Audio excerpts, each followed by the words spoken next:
Então vamos, com a graça de Deus, dar início ao tema desta manhã, o jovem João Marcos. E esse tema me despertou a atenção sobre esse jovem, na realidade, de uma maneira curiosa, né? O irmão Carlão, aqui de Rio Preto, ele me chamou a atenção para um texto que vamos ler agora, de Marcos 14, os versos 50 a 52.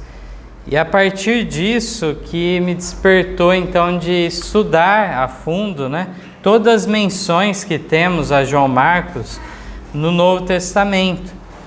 Mas esse texto em si é um grande mistério, né, para os comentaristas bíblicos, visto que aqui na cena do aprisionamento de Jesus, né, naquela noite em que Jesus é traído por Judas, entregue às autoridades judaicas, aqui em Marcos 14, no verso 50, se referindo aos discípulos, diz: então, deixando-o, todos fugiram. E o verso 51 diz: e certo jovem o seguia, envolto em um lençol sobre o corpo nu, e os jovens lançaram-lhe a mão. Mas ele, largando o lençol, fugiu deles nu. Então aqui nós vemos essa referência a um personagem um tanto misterioso, não é dito quem que é, só fala que é um jovem. Ele viu então aquela procissão, então todos os guardas, um vulgo de pessoas também gritando e blasfemando contra Jesus naquele momento do aprisionamento, né? Havia várias pessoas então que foram passando pela cidade, pela rua, e viram aquilo lá, com as tochas, né, da noite e tudo mais. E esse jovem, vendo isso, ele correu de qualquer forma para ver de acompanhar, e pegaram e lançaram-lhe mão, e diz que, largando o lençol, ele fugiu nu. Até há uma certa discussão, né, sobre essa questão. Nem sempre nu é totalmente nu, né, na Bíblia, às vezes é seminu. Existe toda uma discussão o que seria esse lençol, seria uma túnica só que ele tinha, o que era. Existem várias explicações para isso. E é possível sim que ele saiu de qualquer forma. Normalmente os judeus usavam duas roupas, uma em cima da outra. Pode ser que ele saiu só com uma parte, eles realmente deixaram ele completamente nu. Lá na experiência depois da ressurreição de Cristo, né, que temos lá aquele fato de Jesus aparecer para eles lá quando eles estavam no meio do mar, no barco, né, e fala que Pedro estava nu. Aí possivelmente não era completamente na presença dos companheiros, mas ele achou que deveria se vestir melhor para se apresentar diante de Jesus, né?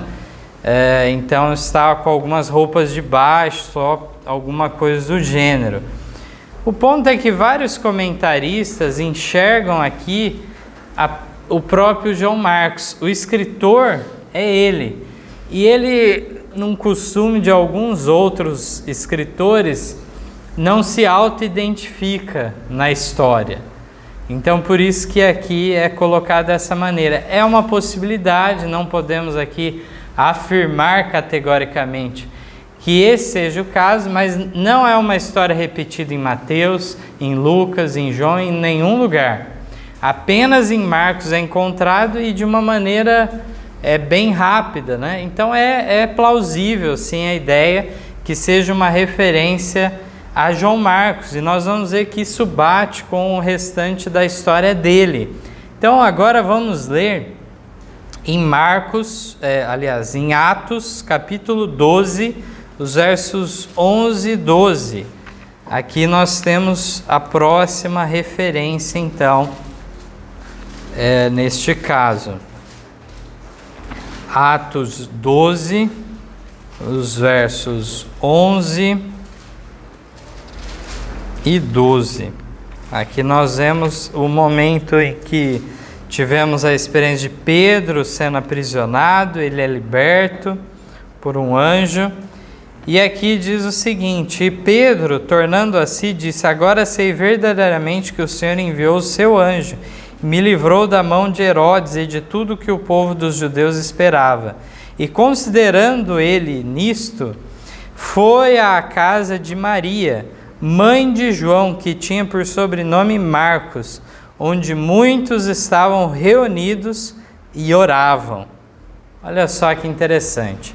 Era uma família, então, que morava em Jerusalém, uma família de judeus, então, que se converteram ao cristianismo em algum momento.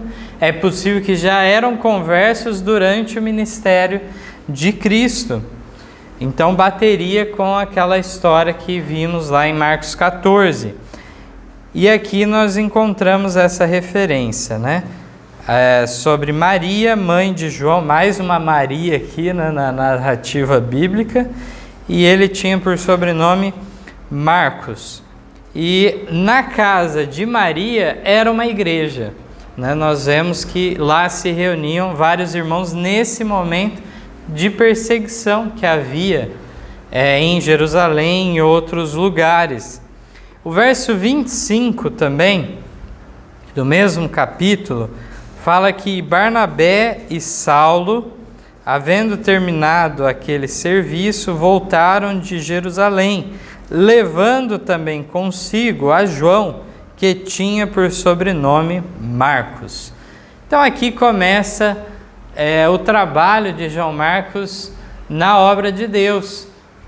Ele era então de uma família religiosa. Nós vamos ver também depois que Barnabé era parente de João Marcos e ele decidiu, vamos levar ele para ele ganhar experiência então, indo aos campos. E assim se deu. Não é o único caso que nós vemos então de dois apóstolos experientes levarem um jovem junto deles. Temos a experiência de Timóteo, da mesma forma, né?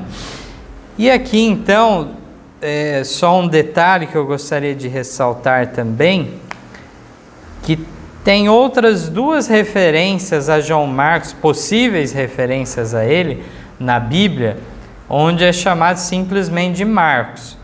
Então, tanto pode ser outro, como pode ser ele. Filemão 1:24, não vamos ler, faz referência a cooperadores. Entre os cooperadores havia um chamado Marcos. Também lá em Pedro, 1 Pedro 5,13, fala também, e meu filho Marcos. Paulo usa essa referência. Então, podem ser referências a ele também. Mas eu gostaria de trazer maiores detalhes que a Bíblia nos relata, e Ellen White comenta no Atos dos Apóstolos, na página 166, 167, na 169 e 170, depois na 202 também, e na 455. São alguns textos, então, que fazem essas menções. Aqui diz assim: enviados pelo Espírito Santo, Paulo e Barnabé, depois de sua ordenação pelos irmãos em Antioquia, desceram a Seleucia e dali navegaram para Chipre. Assim começaram os apóstolos sua primeira viagem missionária. Chipre era um dos lugares para onde os crentes tinham fugido de Jerusalém por causa da perseguição que se seguiu à morte de Estevão.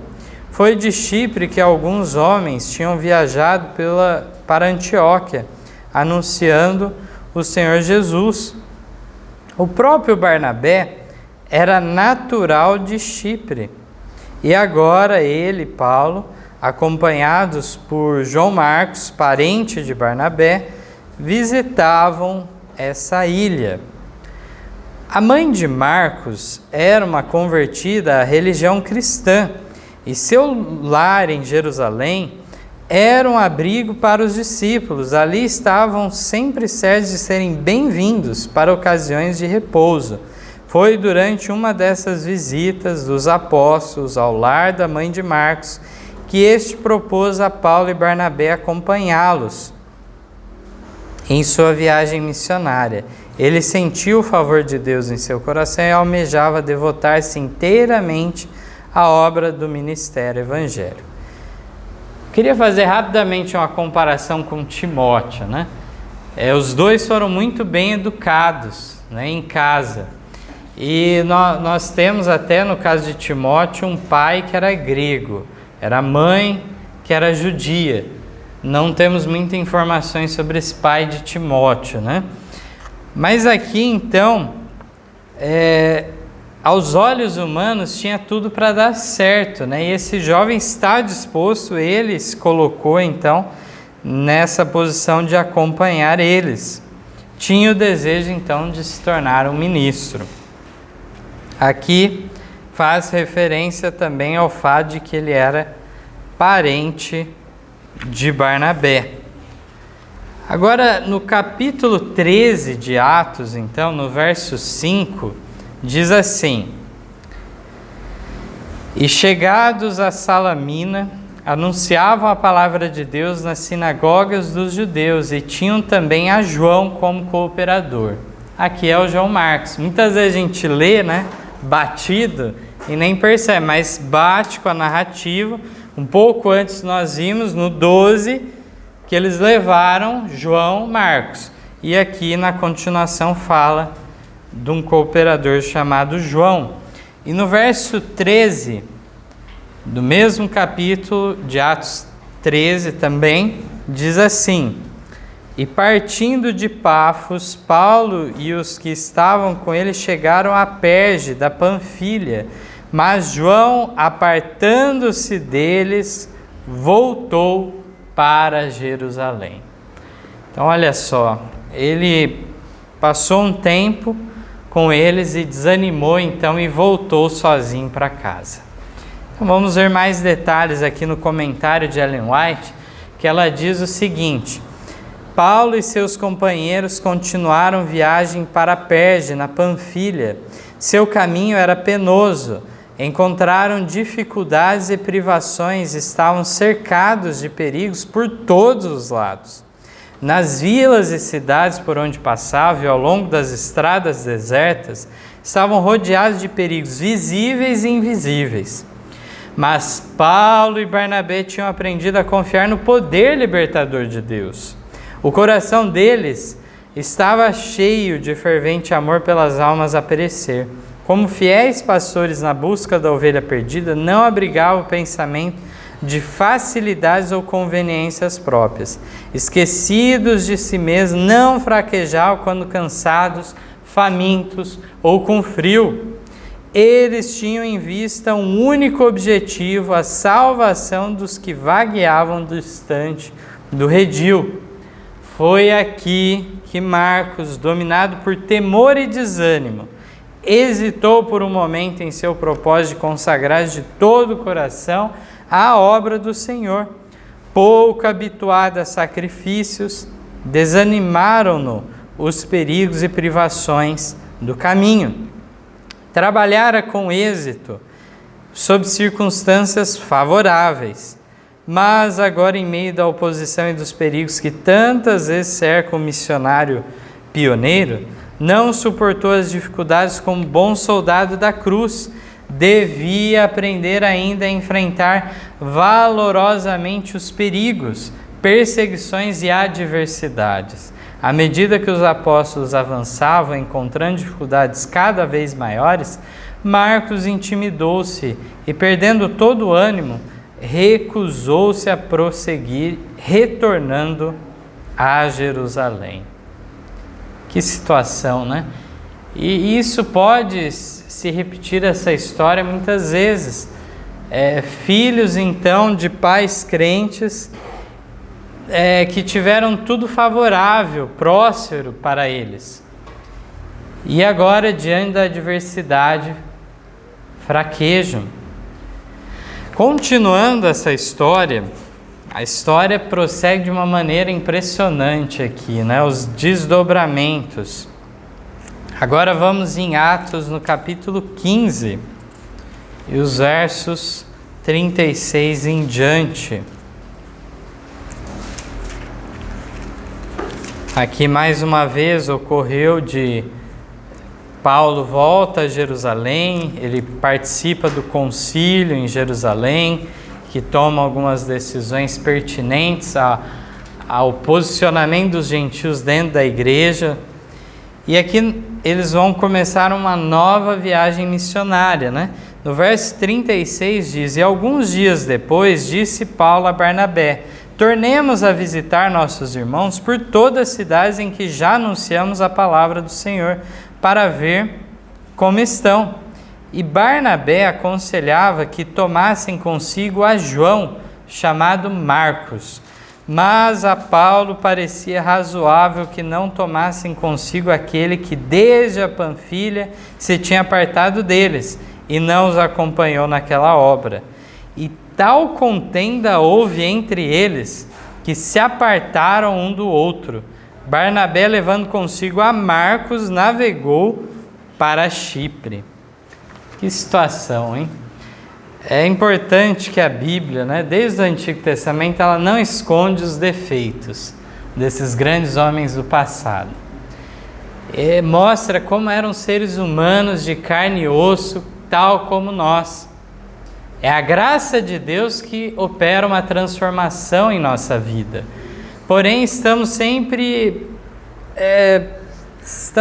passíveis de errar, de alguma maneira falhar nessa carreira cristã em algum nível. E aqui nós vemos que era uma situação delicada. É difícil até você dizer quem estava certo, quem estava errado, né? Paulo aparentemente então mais duro falou: não, sem segunda chance para ele, do jeito que ele agiu, não quero saber. Paulo poderia até alegar que Barnabé estava querendo uma nova chance porque era parente dele, por isso que estava sendo condescendente.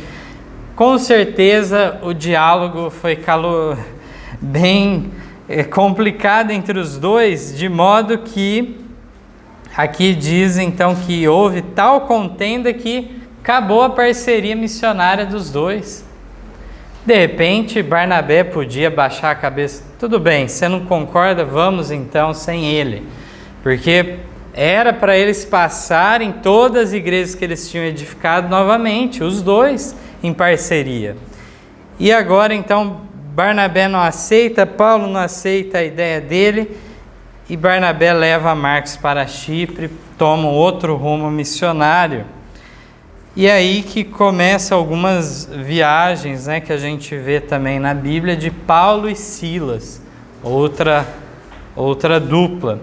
Ellen White comenta o seguinte para nós: Barnabé estava pronto a ir com Paulo, mas desejava que tomassem a Marcos, o qual se decidira de novo a devotar-se ao ministério. Então a gente não sabe quanto tempo passou, mas possivelmente já tinha passado um bom tempo, desde aquela primeira história e agora, e já tinha então retomado a decisão. Paulo fez objeção a isso. Parecia-lhe razoável que não tomassem consigo aquele que durante sua primeira viagem missionária tinha os deixado em tempo de necessidade.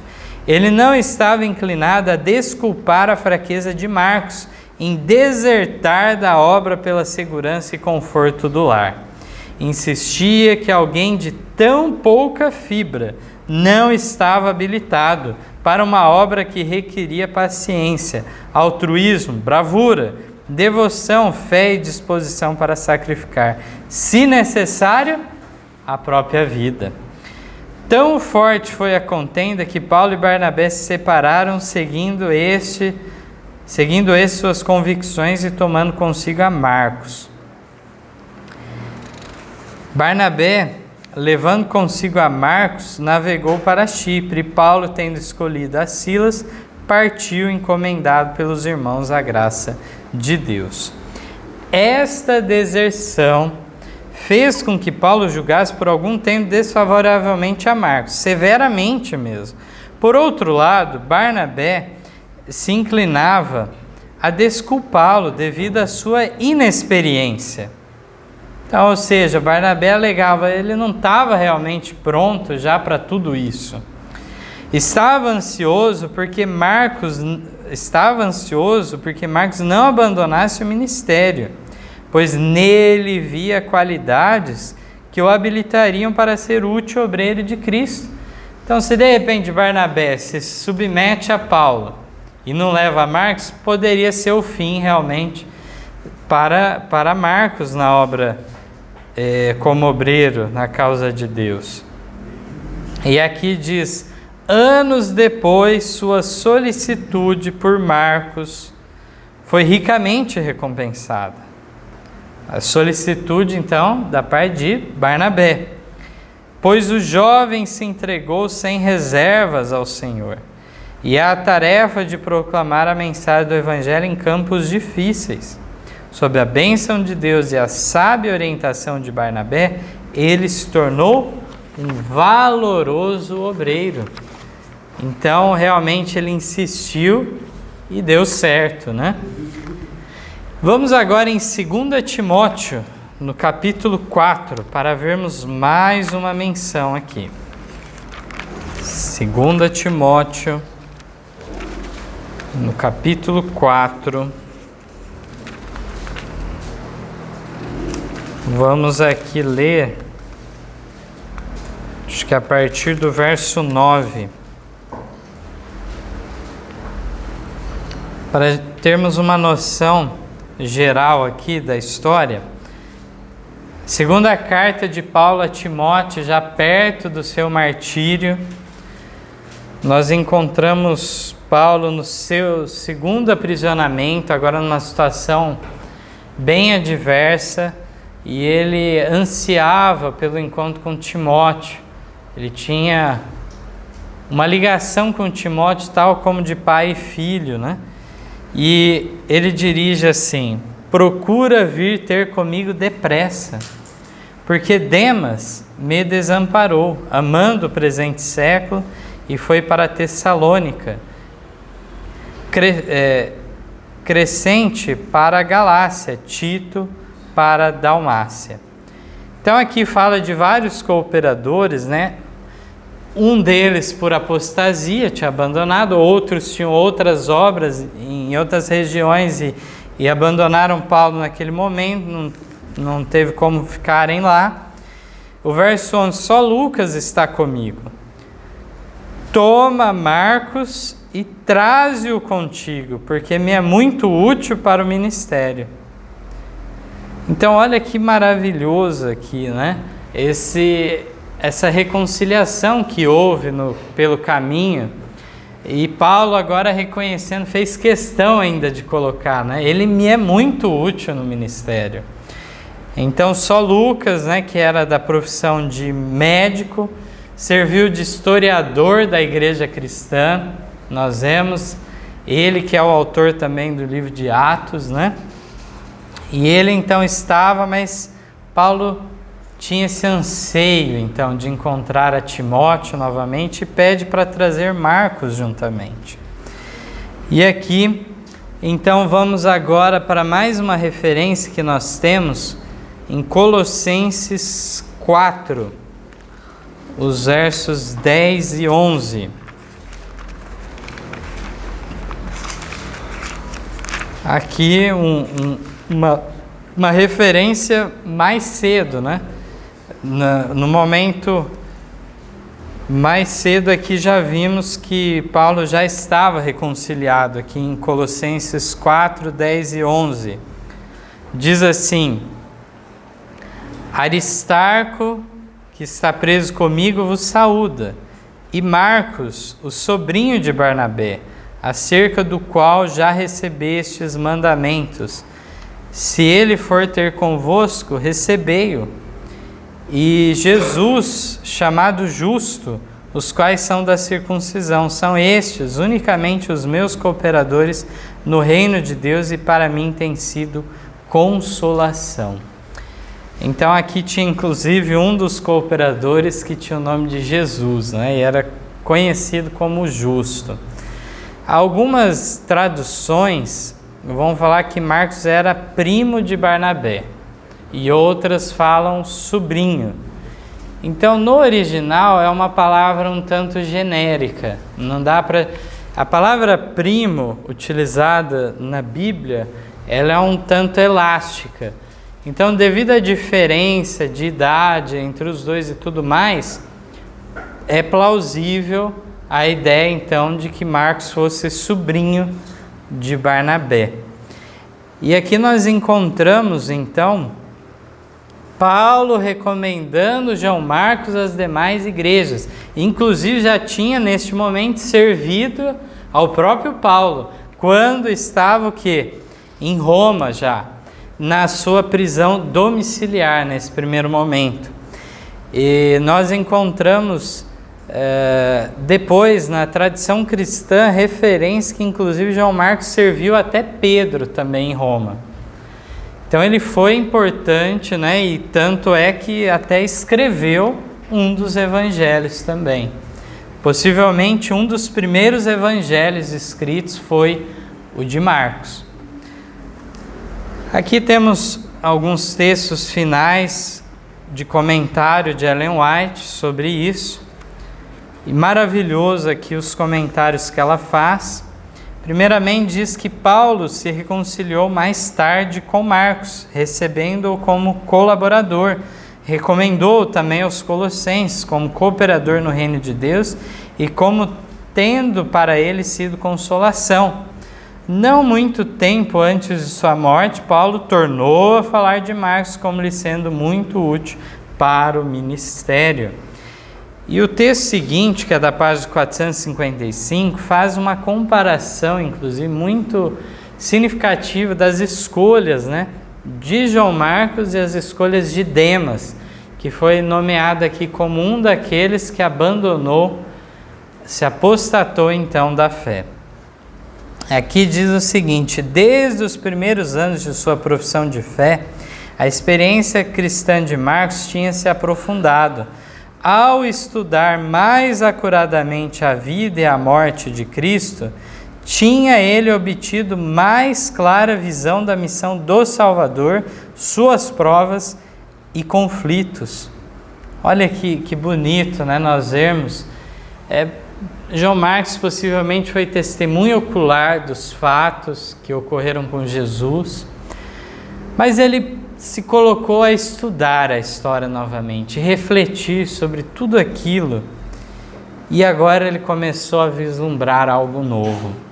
Lendo na cicatriz das mãos e pés de Cristo as marcas de seu serviço pela humanidade e até onde leva a abnegação para salvar os perdidos e prestes a perecer, Marcos se dispusera a seguir o Mestre na senda do sacrifício. Agora, partilhando a sorte de Paulo, o prisioneiro, ele compreendeu melhor que nunca que é infinito ganho ganhar a Cristo, e infinita perda ganhar o mundo e perder a alma por cuja redenção foi o sangue de Cristo derramado. Em face de severa adversidade e prova, Marcos continuou firme, um sábio e amado auxiliar do apóstolo. Que maravilhoso, irmãos. O que a graça não faz no refinamento do nosso caráter?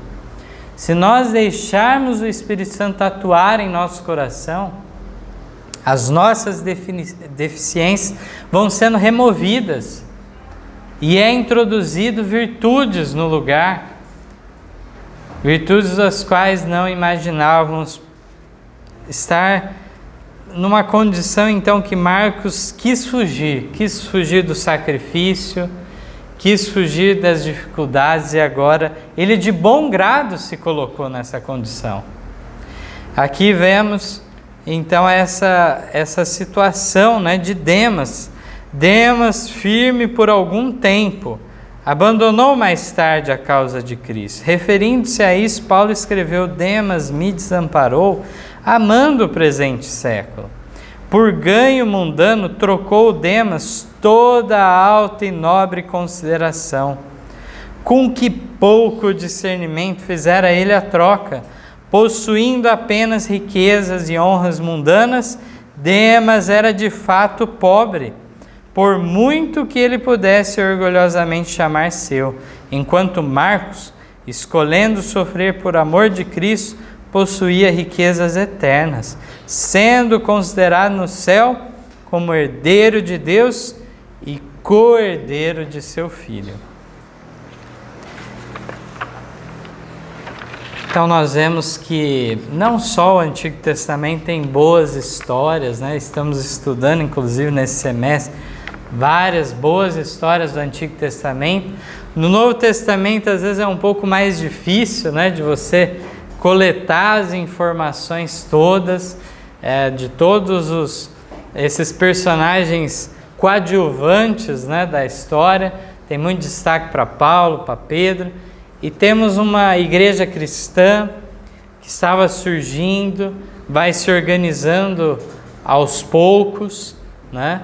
E uma igreja extremamente perseguida, seja na terra de Israel, seja fora, e diante desse cenário adverso é que surgiu esses nobres homens e mulheres. Já até inclusive anuncio que entraremos aí nas revisões finais da próxima lição de Escola Sabatina para o ano que vem, que tratará ainda sobre biografias bíblicas, mas nós vamos estudar um pouco sobre as histórias do Novo Testamento agora. E tenho certeza também que será de grande valia para cada um de nós, que muitas vezes chega mais próximo à realidade da igreja hoje, essas experiências que nós vemos, né, da igreja primitiva. E no exemplo desses homens, então, exemplos positivos, exemplos negativos, nós vemos tudo isso. Podemos ver, então, que decisão queremos tomar, afinal. Que a nossa decisão, então, esteja ao lado de Cristo. Como foi dito aqui na leitura, os benefícios são maravilhosos. E não estou falando simplesmente do que virá, do que será no porvir, mas já agora devemos reconhecer, assim como Marcos, que se formos chamados a sofrer por Cristo, isto é um privilégio dado a nós. Que seja este então o nosso propósito hoje e sempre. Amém.